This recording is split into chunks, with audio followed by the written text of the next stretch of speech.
우리 찬송가 490장 같이 부르십시다. 490장입니다. 490장 주여 지난밤 내 꿈에 배웠으니.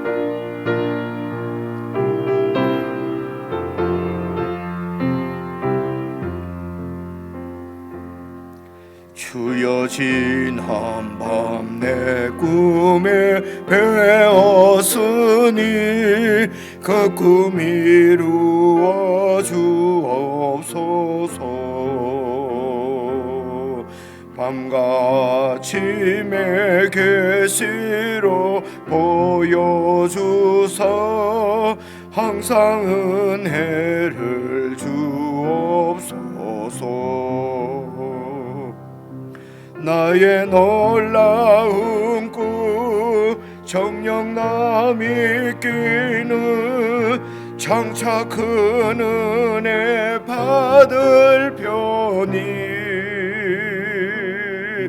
나의 놀라운 꿈 정녕 이루어져 주님 얼굴을 배우리라.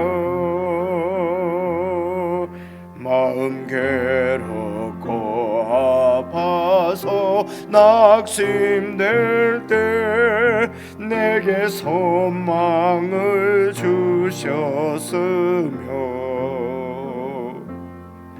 내가 영광의 주님을 바라보니 앞길 환하게 보이도다.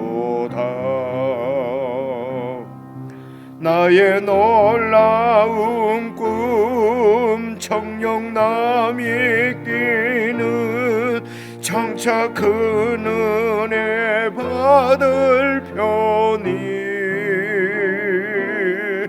나의 놀라운 꿈 정녕 이루어져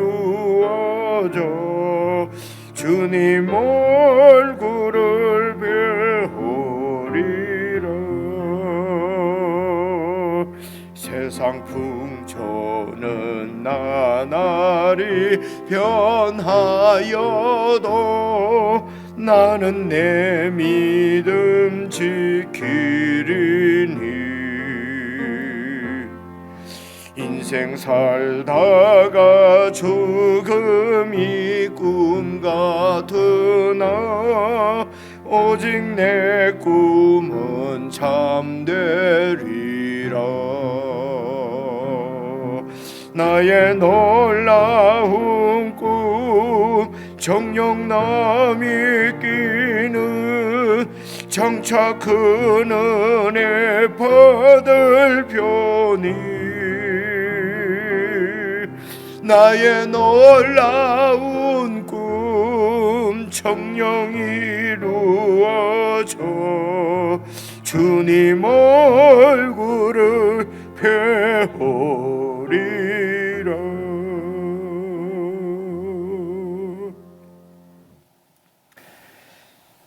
하나님 아버지, 저희들에게 영생을 주셔서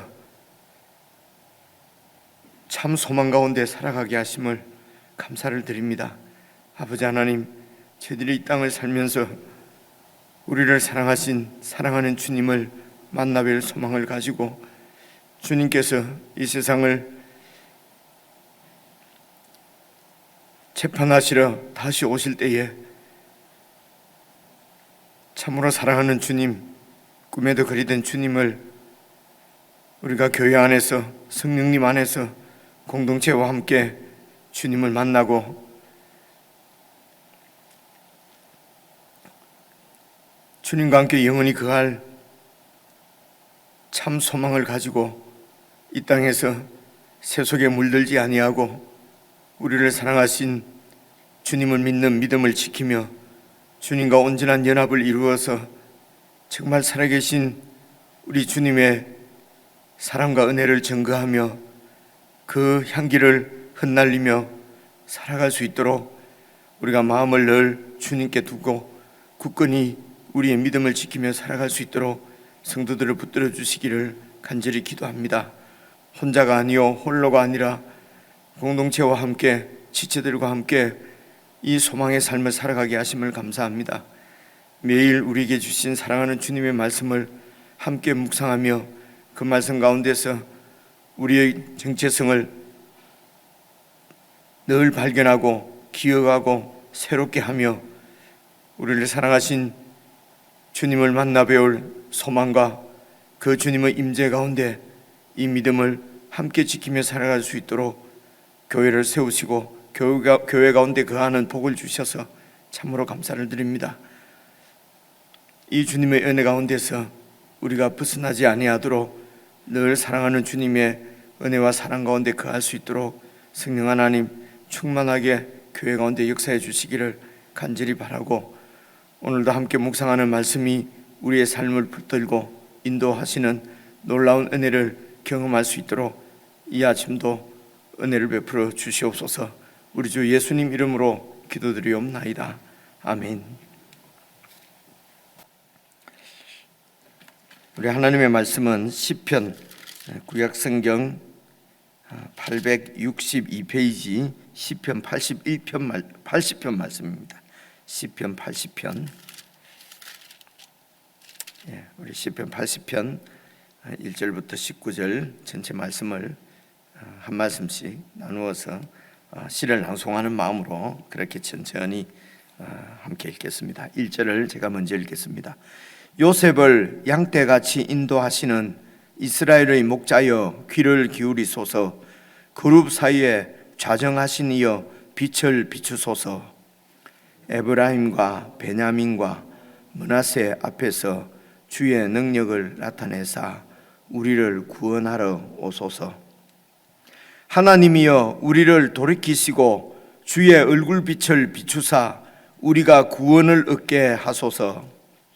만군의 하나님 여호와여 주의 백성의 기도에 대하여 어느 때까지 노하시리이까. 주께서 그들에게 눈물의 양식을 먹이시며 많은 눈물을 마시게 하셨나이다. 우리를 우리 이웃에게 다툼거리가 되게 하시니 우리 원수들이 서로 비웃나이다.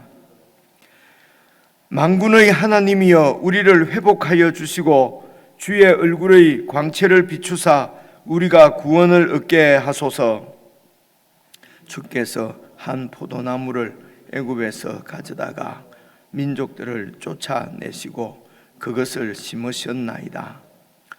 주께서 그 앞서 가꾸셨으므로 그 뿌리가 깊이 박혀서 땅에 가득하며 그 그늘이 산들을 가리고 그 가지는 하나님의 백향목 같으며 그 가지가 바다까지 뻗고 넝쿨이 강까지 미쳤거늘 주께서 어찌하여 그 담을 허시사 길을 지나가는 모든 이들이 그것을 따게 하셨나이까. 숲속의 멧돼지들이 상해하며 들짐승들이 먹나이다. 만군의 하나님이여 구하옵나니 돌아오소서. 하늘에서 굽어보시고 이 포도나무를 돌보소서. 주의 오른손으로 심으신 줄기요 주를 위하여 힘있게 하신 가지니이다. 그것이 불타고 배임을 당하며 주의 면책으로 말미암아 멸망하오니 주의 오른쪽에 있는 자 곧 주를 위하여 힘있게 하신 인자에게 주의 손을 얹으소서. 그리하시면 우리가 주에게서 물러가지 아니하오리니 우리를 소생하게 하소서. 우리가 주의 이름을 부르리이다. 만군의 하나님 여호와여 우리를 돌이켜 주시고, 함께 읽겠습니다. 주의 얼굴의 광채를 우리에게 비추소서. 우리가 구원을 얻으리이다. 아멘. 여러분 시편 이제 말씀도 얼마 전에 우리가 이제 묵상을 하고 그리고 지금 또 한 달, 두 달 지나면은 사실은 기억이 잘 나지 않지 않습니까? 그죠? 근데 그건 관계 없습니다. 그건 우리 사람이 모든 것을 다 기억을 할 수가 없거든요. 이제 그렇지만은 이제 이렇게 시편을 공동체가 같이 묵상하게 될 때에 여러분 잘 이렇게 생각을 하시면서 정리를 좀 이렇게 해두시면은 세월이 좀 지나면은 이런 시편 말씀이 나도 모르게 이렇게 조금 대략 이렇게 정리가 되어집니다.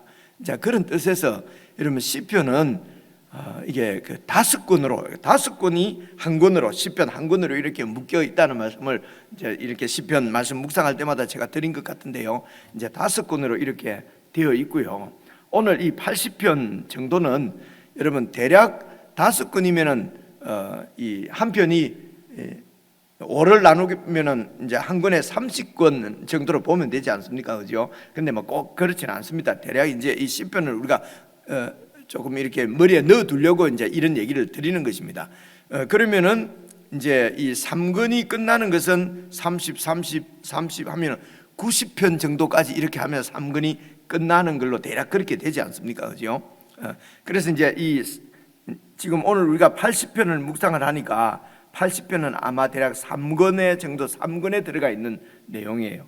그래서 실제로 3권은 61편부터 이렇게 시작하는 것이 아니고 3권은 73편부터 시작을 합니다. 73. 그래서 이제 2권까지는 72편까지가 이제 1권, 2권인데 1권, 2권은 주로 다윗의 시예요. 그죠? 이제 그래서 앞에 이제 2권 정도 2권까지는 주로 다윗의 시다. 그래서 이제 다윗은 원래가 여러분 그 원래가 목자였거든요.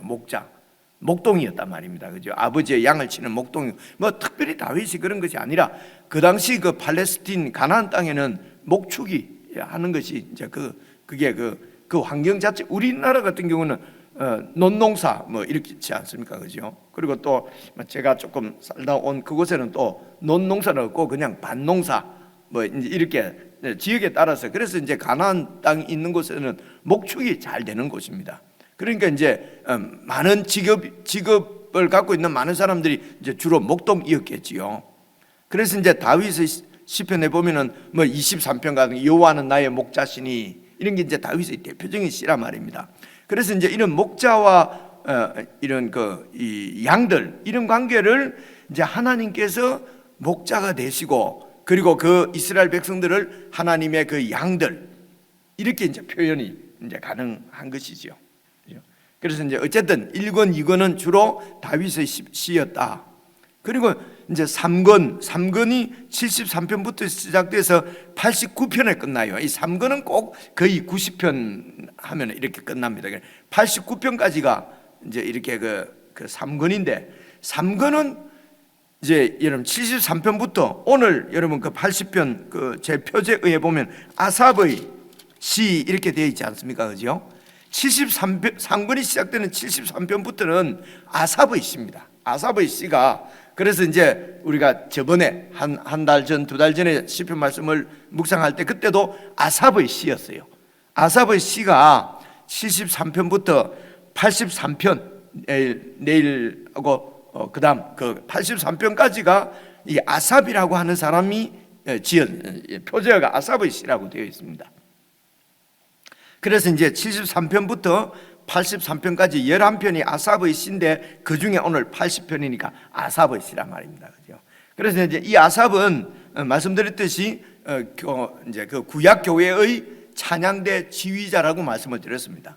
그죠? 그 당시 이제 이 찬양대 지휘자가 이제 음악도 만들고 그래서 그 아삽은 저 위에 이제 광야 시대 때, 뭐 그때 조상인데 그 이후에 이제 아삽의 후손들이 다 이렇게 대를 이어서 이제 그런 이 교회의 찬양을 인도하는 사람이었으니까 여기 아삽도 아삽일 수 있고 또 이 아삽의 후손들일 수도 있고 이제 이렇게 말씀을 드렸습니다. 그래서 중요한 것은 이 아삽의 시는 주로 교회 공동체가 예배를 드릴 때에 하나님께 불렀던 찬양이었다는 것입니다. 그 원래 이 시편의 뭐라고 그러죠? 시편의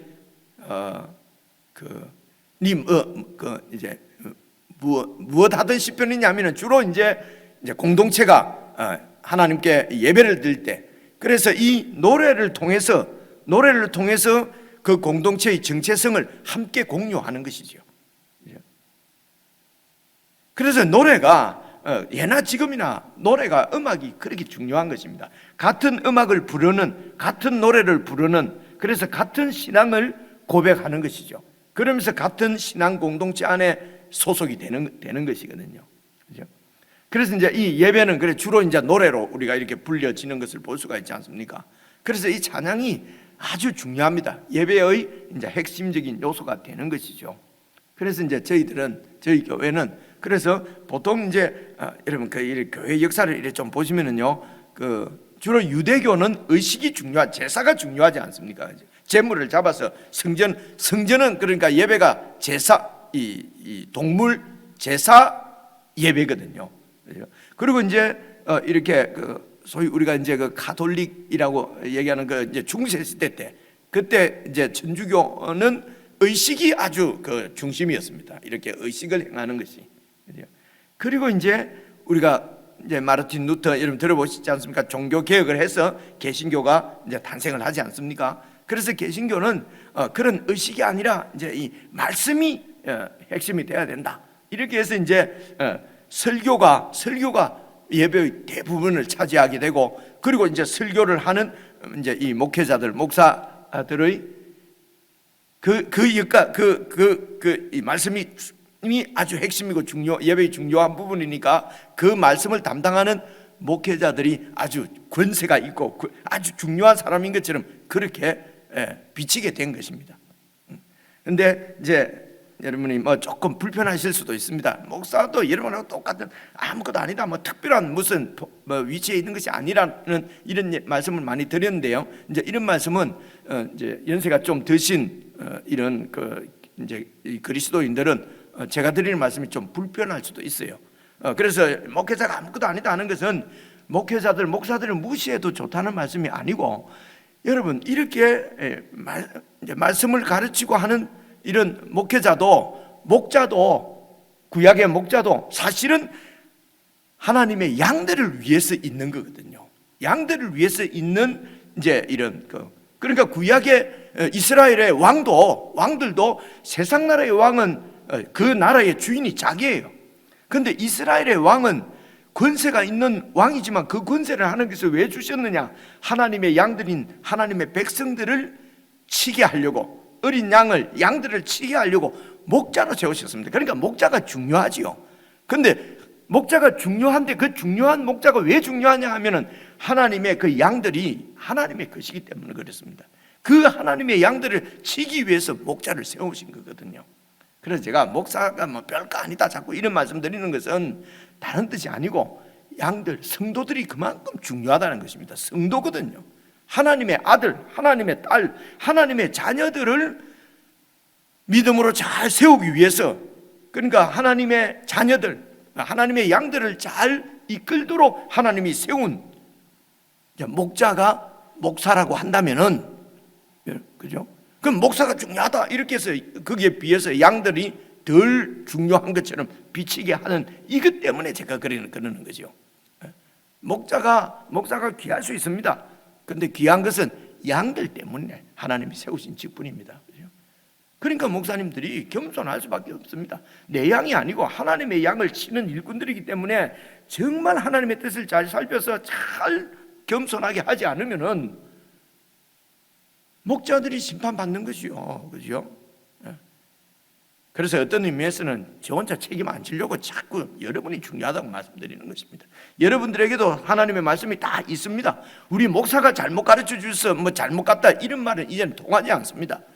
왜냐하면 여러분들 집에 성경책이 다 몇 권씩 있지 않습니까? 하나님의 말씀을 이미 갖고 있기 때문에. 그렇습니다. 말씀이 옆으로 조금 빗나간데요. 그래서 이제 이 개신교 때는 말씀이 중요하다 해서 예배의 대부분이 말씀이 차지하고 있습니다. 근데 사실은 말씀만큼 중요한 것이 교회 공동체가 함께 부르는 그 공동체의 노래입니다. 찬양입니다. 그래서 찬양을 저희들이 찬송 예배 가운데 짧게 하고 그냥 설교는 길게 하고 이렇게 안 하려고 이제 어떤 경우에는 뭐 이렇게 주일 예배 같은 경우도 찬송을 이렇게 많이 부를 필요가 있느냐 이런 느낌을 가질 수도 있고요. 또 저희 교회는 그런 것이 별로 없습니다만 이거 설교 전에만 가면 되지 뭐 이렇게 그죠? 그래갖고 찬송 부르고 할 때는 그냥 같이 잘 부르지도 않고 밖에 또 늦게 오기도 하고 그런 경우가 있거든요. 그만큼 목사님들이 이제 우리 인간이 그래요. 말씀이 중요하다고 계속 강조를 하면은요, 말씀 외에 다른 것은 별로 중요 안 하게 생각해 버린단 말입니다. 그죠? 이게 말씀이 나온 김에 이제 이게 사실은 이런 얘기는 따님이 아니면 하기가 힘듭니다. 우리 목사님들이 이렇게 성경을 얘기할 때는 이런 말씀 드리기가 힘들거든요. 이제 그래서 이제 제가 드리는데요. 그래서 이제 우리 예배 가운데 축도하는 것도 있지 않습니까? 축도도 이렇게 하나님의 복을 목사가 대제사장적인 지위에서 복을 팍 내려주는 것이다. 그래서 이제 이렇게 하지 않습니까? 그죠? 근데 저희들은 딱 그렇게 하니까 뭐 그걸 강복이라고 그래요. 그 축복기도하고 다르다고 그래요. 학교에서 그렇게 배웠어요. 그래 복을 확 내려주는 사람이라는 거예요. 그죠? 내려주는 기도라는 거죠. 이런 것도 그러니까 그 축도에 의해서 하나님의 복이 막 내려오는 거예요. 그러니까 이제 축도는 받는 거예요. 축도 딱 받으면 그다음에 막 이제 그래서 여러분 그런 말씀 안 들어보셨습니까? 설교가 중요하고 그죠? 그리고 목사님의 축도가 중요하고 이제 제 생각에는 이런 얘기가 나온 것도 설교만 듣고 그냥 또 찬송 안 부르고 집에 가버리니까 축도까지 받아야 예배가 온전하다 뭐 이렇게 이제 옛날에 막 가르치신 거 아닐까? 그죠? 그 서양에 가면은요 그렇지 않습니다. 그냥 그 축도라고 하는 것도 다 마지막 인사거든요. 여러분 고린도후서 13장에 있는 말씀을 가지고 이렇게 이제 예수님의 은혜와 또 하나님의 사랑과 성령님의 은혜가 여러분들과 함께 있기를 바랍니다. 그렇게 눈 뜨고 이렇게 이제 예배가 다 끝났습니다. 이제 여러분 삶 가운데 예수님의 은혜와 하나님의 사랑과 성령님의 그 사귐 교통이거든. 성령님의 교통이 여러분들하고 함께 있기를 바랍니다. 그러면 이제 회중들도 목사님도 그런 예수님의 사랑, 은혜와 하나님의 사랑과 그리고 또 성령님의 사귐 가운데 그렇게 늘 계시기 바랍니다. 그러고 이제 헤어지는 거거든요. 그죠? 근데 이제 이게 영어는 그 베네딕션 이래서 그분들은 꼭 목사만 일이 하지 않아요. 그냥 마지막이다. 근데 우리나라는 목사님 아니고 그 하면 큰일 나거든요. 그럼 최 목사는 그렇게 얘기하면서 왜 그렇게 축도를 하니? 문화도 무시할 수가 없어요. 우리 한국 문화 가운데 있는 하나님의 교회잖아요, 그죠? 그러니까 그렇게 그 문화 가운데서 이어진 예배 순서대로 제가 이렇게 다 합니다. 하지만은 이것이 무슨 목사가 복을 내려주는 것처럼 그렇게 여러분 그럼 축도도 아무것도 아니가? 설교도 아무것도 그 말씀이 아니고 예배는 처음부터 찬송도 공동체가 함께 부르는 찬양도 참 중요하고 하나님 말씀을 잘 듣는 것도 중요하고 그리고 서로 하나님의 그 사랑과 예수님의 은혜와 성령님의 사귐 가운데 살도록 서로 축복해주는 그걸 축원이라고 그러잖아요. 해주는 이런 서로의 이 코이노니아라고 그래요. 헬라 말로는 이런 소통도 중요한 것입니다. 그리고 더 나아가서 이런 공동체의 예배는 삶 전체에서 예배로 드려지는 우리의 삶의 예배도 중요한 것입니다.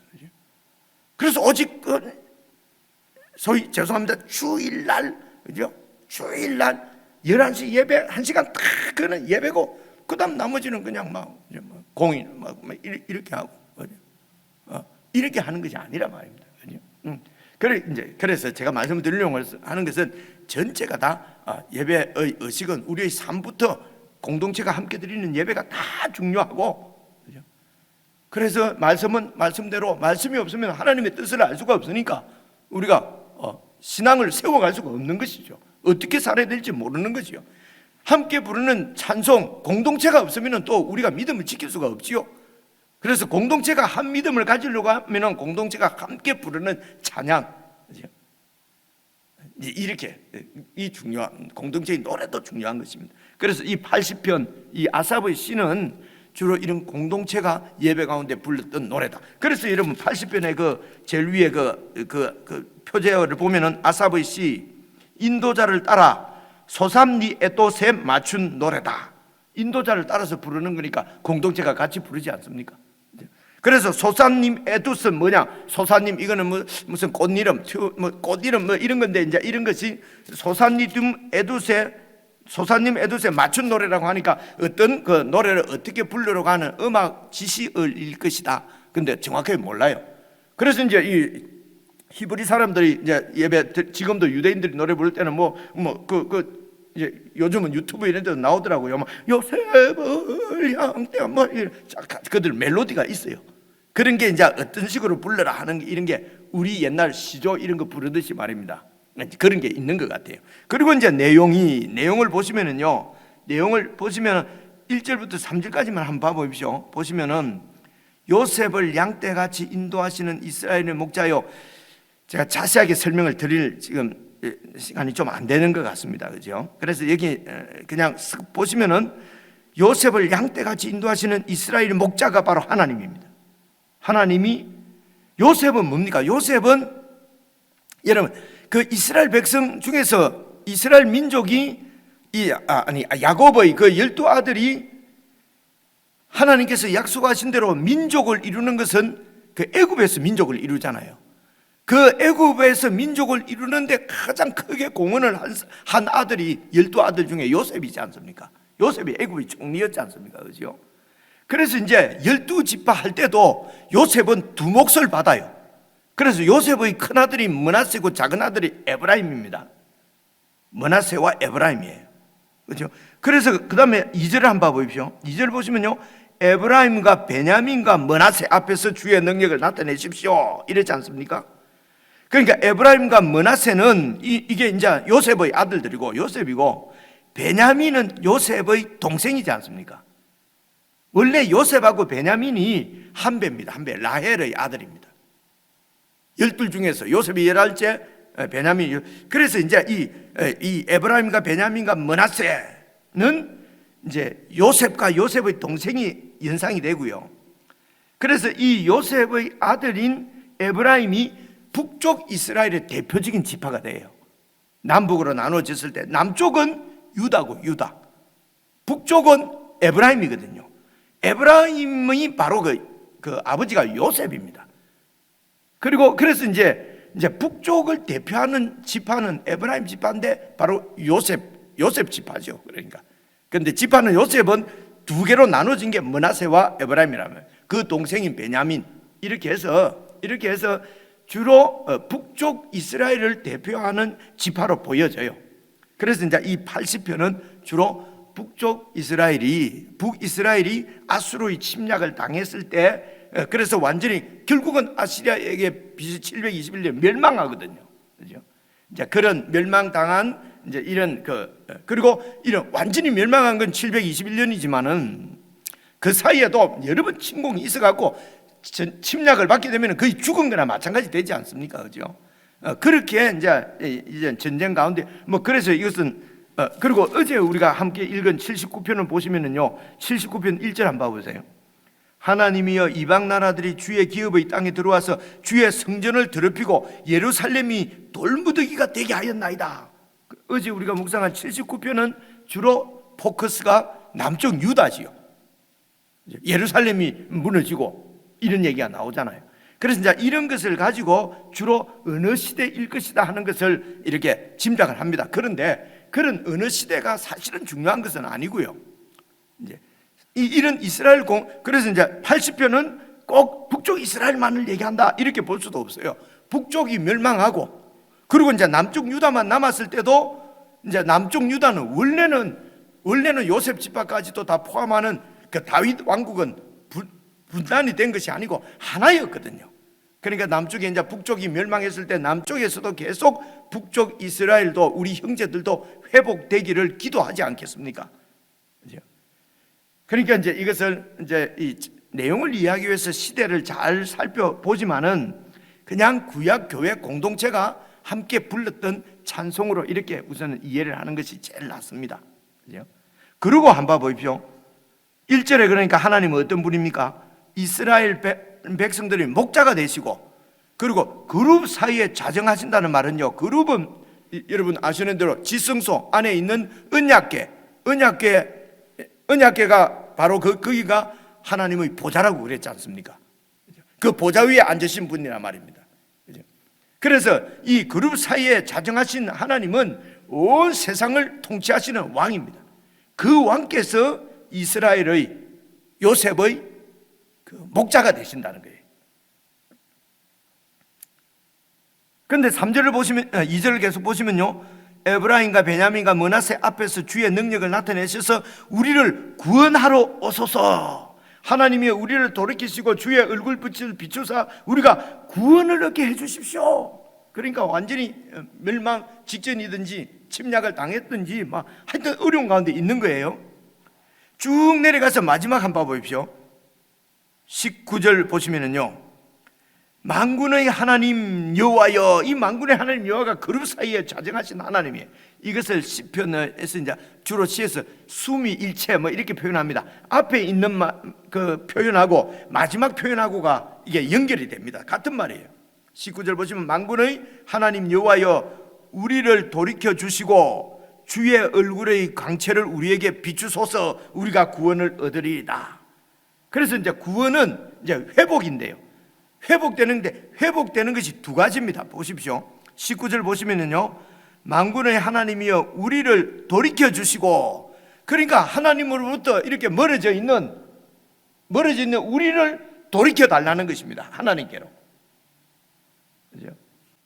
그리고 또 주의 얼굴의 광채를 우리에게 비추소서. 이 말은요, 이제는 하나님께서 이스라엘 백성들 자기의 그 양떼를 바라보지 않고 얼굴을 이렇게 돌려서 양떼를 떠나 있는 거지요. 그래서 주의 빛을 우리에게 비춰주십시오 하는 것은 양떼를 외면하고 계시는 하나님이 양떼를 향하여서 다시 이렇게 돌이켜 달라는 것입니다. 그래서 이게 회복이 이중으로 나오는 것을 볼 수가 있습니다. 그러니까 하나님과 이 이스라엘 백성들 목자와 양떼가 완전히 지금 등을 돌리고 있는 거예요. 그래서 우리를 구원해 주십시오. 우리를 회복해 주십시오. 우리도 하나님께로 향하여 이렇게 돌이키고 하나님도 얼굴빛을 우리에게로 돌려주십시오. 그래서 이런 사귐이 교제가 완전히 단절되어 있는 것입니다. 그래서 하나님과 교제가 단절되어지면은 하나님의 보호가 이제 끊어지게 되면은 이스라엘 백성들은 어떻게 되냐면요, 봐보십시오. 8절 보시면요, 8절 주께서 한 포도나무를 애굽에서 가져다가, 그냥 잘 생각해서 읽으시면 무슨 뜻인지 쫙 떠오를 것입니다. 한 포도나무를 애굽에서 가져다가 민족들을 쫓아내시고 그것을 가나안 땅에 심으셨지요. 이게 시적인 표현입니다. 그러니까 포도나무가 이스라엘이고 애굽은 애굽에서 노예로 있던 이스라엘을 가져다가 가나안 땅에 있는 민족들을 쫓아내시고 그 포도나무를 가나안 땅에다가 심으셨다는 것입니다. 그리고 9절 주께서 그 앞서 가꾸셨으므로 그 포도나무 뿌리가 깊이 박혀서 땅에 가득하며 그 그늘이 산들을 가리고 그 가지는 하나님의 백향목 같으며 그 가지가 바닥까지 뻗고 능쿨이 강까지 미쳤거늘. 이스라엘이 강대해졌다는 것이죠. 그래서 이제 구약 이 시편이나 이런 데서요, 바다라고 그러면 지중해를 얘기하는 거예요. 강이라고 그러면 북쪽의 유프라테스 강을 얘기해요. 그러니까 하나님께서 아브라함과 약속하신 가나안 땅 전부를 다윗 시대 때 다 이렇게 다윗이 회복을 한 거거든요. 그러니까 이스라엘이 하나님의 은혜로 크게 번창한 것을 표현합니다. 그래서 이 8절부터 여러분 9절, 10절, 11절까지를 포도나무를 향한 창가, 이스라엘을 창가라고 볼 수 있어요. 포도나무가 이렇게 하나님께서 이렇게 크게 잘 가꾸신 거지요. 그런데 그 이스라엘이 그 포도나무가 12절 주께서 어찌하여 그 담을 하셔서 길을 지나가는 모든 이들이 그 포도를 따도록 하셨습니까? 이방 민족이 침략을 했다는 것입니다. 그 포도나무를 막 딴다는 것입니다. 13절 보시면요, 숲속의 멧돼지들이 상해하며 들짐승들이 막 먹습니다. 그래서 이게 12절, 13절은 포도나무의 애가라고 볼 수 있습니다. 그 좋은 포도나무가 완전히 포도원 담이 다 헐어지고, 그리고 막 멧돼지 이런 게 막 이런 숲속에 이런 들짐승들이 들어와서 막 따먹었다는 것입니다. 그렇죠? 그리고 이것을 이제 여러분 4절 5절도 읽어보십시오. 올라가서 만군의 하나님 여호와여 주의 백성의 기도에 대하여 어느 때까지 노하시리까? 막 회복시켜 달라고 구원해 달라고 기도하는데도 하나님께 기도를 들으시지 않는 것이에요. 얼굴을 갖다가 완전히 외면하고 계시는 것입니다. 그래서 5절입니다. 주께서 그들에게 눈물의 양식을 먹이시며 많은 눈물을 마시게 하셨나이다. 이 애가지요, 애가. 광야 시대 때 하늘에서 이 만나를 내려주시고 반석을 쳐서 물을 주셔서 먹게 하셨던 하나님께서 이제는 눈물의 양식을 먹게 하신단 말입니다. 그죠? 그리고 6절 보십시오. 우리 이웃에게 다툼거리가 되게 하신다니, 이 말은요, 서로 이웃에 있는 이제 그 바로 우리 원수지요. 원수들이 이제 멸망한 이스라엘을 서로 먹으려고 주위에서 막 서로 다툰다는 거예요. 그리고 우리 원수들이 서로 비웃습니다. 만군의 하나님의 무슨 백성이라면서 이렇게 멸망했냐? 그래서 7절 만군의 하나님이여 우리를 회복하여 주시고 우리도 하나님께로 그 교제 관계를 회복시켜 주시고 주의 얼굴의 광채도 우리에게 비춰 주십시오. 여기 또 나오잖아요. 이것이 우리의 구원이란 말입니다. 그래서 구원은 하나님과 이렇게 완전히 관계가 회복되어지는 것을 말합니다. 이걸 구원이라고 그래요. 사귐을 얘기하는 것입니다. 하나님과의 사귐. 이게 구원이고 이것이 회복이거든요. 우리가 예수님을 믿는다, 신앙 기독교인다 하면서도 이 예수님과 하나님과 성령님 안에서의 사귐이 없다면은요, 그 사실은 믿는 게 회복된 게 아닐 수 있거든요. 이해가 오시죠, 그죠? 이게 신앙이 약한 거죠. 그래서 이제 지금 그 기도를 막 하는 것입니다. 그래서 보십시오. 14절 보시면요. 만군의 하나님이여 구하옵나니 돌아오소서. 하늘에서 굽어보시고, 만군의 하나님 보고 돌아오라고 그러잖아요. 하나님이 우리에게 돌이켜달라. 하늘에서 굽어보시고 또 이 포도나무를 돌보아 주십시오. 이 포도나무는 주님께서 오른손으로 심으신 줄기고 주를 위하여서 힘있게 이렇게 번창시킨 하나님의 나라 아닙니까? 이 가지란 말이 원래 벤이라고 해가지고요, 이 아들이라면 하나님의 아들 아닙니까? 근데 16절입니다.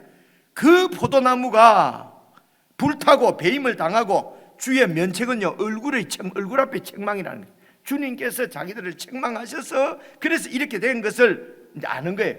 하나님께서 우리를 번창하게 하셨는데 또 이렇게 멸망하도록 두고 보셨으니 우리가 이 회복되는 길도 오직 하나님만이 회복할 수 있다는 거죠. 우리가 힘이 약해서 그냥 이방에 의해 가지고 멸망했다면은 우리가 힘을 키워야 되지만은 그게 아니고 하나님이 크게 해주셨는데 우리가 범죄함으로 말미암아, 우리가 하나님을 떠남으로 말미암아 하나님께서 우리를 그냥 내버려 두시니까, 이방에 의해서 이렇게 멸망했으니까 우리가 다시 회복하는 길은 국력을 신장하고 국방을 이래 하는 것이 아니라 우리가 하나님께로 돌이키고 하나님도 얼굴빛을 우리에게 비춰달라는 것입니다. 그렇게 해서 이 포도나무가 다시 회복되게 해 주십시오. 그럼 17절 한번 보십시오. 주의 오른쪽에 있는 자, 이걸 이스라엘을 얘기하는 겁니다. 이 시편에서는요, 곧 주를 위하여 힘있게 하신, 주를 위해서 이렇게 번창하게 하신 인자. 우리가 인자가 나오면 무조건 예수님 생각이 먼저 나잖아요, 그죠? 근데 여기 인자는 이스라엘을 얘기하는 것입니다. 아주 하나님의 도우심이 아니면 아무것도 할 수 없는 그런 불쌍한 그런 인자.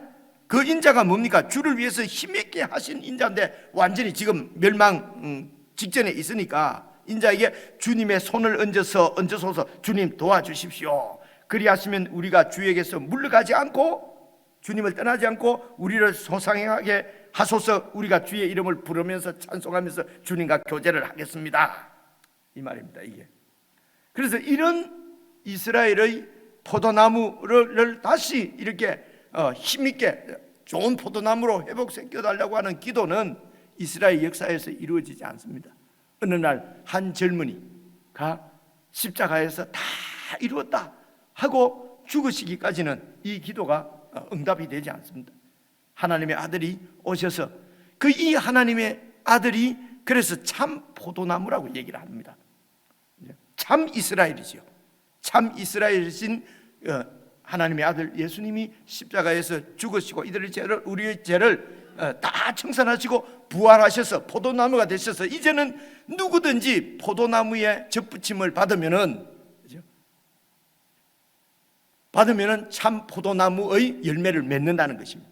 그래서 참 포도나무이신 예수님에 붙어서 그분과의 그 연합된 삶을 통해서 우리가 이런 이스라엘의 구약의 하나님의 교회인 이스라엘의 그 복을 이제는 이방인들도 새 이스라엘이 되어서 이렇게 하나님의 자녀의 복을 누릴 수 있게 되는 것은 어떻게 하나님과 그런 연합을 하나님께로 돌아올 수 있는, 하나님과 하나가 될 수 있는 그 길은 오직 참 포도나무이신 예수님께 접붙임 받아서 가지가 붙어서, 그래서 예수님과 연합을 이루어서 이런 하나님의 백성의, 그래서 하나님이 우리의 목자가 되시고 우리는 그분의 양이 되는 은혜를 누릴 수 있는 것은, 온전한 회복은 바로 하나님의 아들 예수 그리스도를 통해서 이루어진 것입니다. 그래서 구약에 있는 이 시편 80편의 이런 기도를 잘 살펴보시면은 이스라엘 백성들에게는 참 이 포도나무는 많은 열매를 맺어야 되는데 그 열매를 맺는 길은 참 포도나무이신 예수님께 붙어서, 구약 백성들은 목자이신 하나님과 연합돼서 그분의 인도 가운데서 그런 은혜를 누릴 수, 그런 은혜를, 그래서 열방으로 이방인들도 그런 이 목자이신 하나님께로 돌아오도록 이스라엘 백성들이 잘 하나님의 통치 가운데 있어야 되는데, 그런 사귐이 끊어져 버리고 교제가 끊어져 버리고 멸망당했는데, 이제 예수님 안에서 유대인뿐만 아니라 온 민족이 다 하나님의 이런 양들이 되는, 그래서 우리가 하나님 손에 어린 양이라 말입니다. 시편에 있는 말씀이 다 우리 말씀이 되는 것입니다. 여는 우리에게서 가장 중요한 것은 이 하나님과의 교제입니다. 사귐입니다. 이 사귐이 끊어지면은 여러분 우리가 구원이 이렇게 뭡니까? 답답해지는 것입니다. 그렇죠? 오늘 말씀이 너무 많이 길었습니다. 다시 한번 여러분 개인적으로 쭉 한번 살펴보십시오. 보시면은 이게 우리 얘기구나, 우리의 신앙 공동체의 정체성을 지켜주는 시편이구나 하는 걸 볼 수가 있습니다. 중요한 것은 우리를 회복시켜 주십시오. 하나님의 얼굴 빛을 우리에게 늘 비춰 주십시오. 그 빛 가운데, 그 임재 가운데 살아가는 것이 구원이고 영생이고 믿음입니다. 그런 은혜를 누리는 아침이 되었으면 좋겠습니다.